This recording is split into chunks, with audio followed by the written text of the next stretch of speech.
屁耶，然后他奉献给财团法人，这是很伟大。然后他们的书都是不用钱的这样子啊。可能。就龙长今天。谢，可能。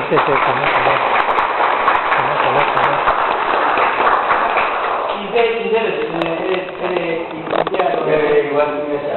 社长，他们茶具 OK。社长重点茶具做社长。这个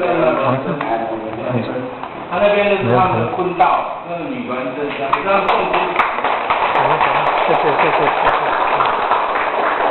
不是简单给我们导览一下这样子，因为胡乱，然后然后前面胡乱。没关系，你用你的节奏，用对，跟我们。我大约向各位报告一下啊，就是那个我们这边有那个主讲的一些啊，我们原则上就是礼拜一跟礼拜四会有好，礼拜一在这边，然后礼拜四他们是，但因为最近有一些那个，所以我们现在一个礼拜暂时啊，就是每个礼拜的礼拜一，我们会在这边举办。然后后来这个仪式呢，刚开始的时候我们那个有师姐，然后会来诵经，在诵这个地方诵经，请客啦哈，然后接下来就是会读这个神咒。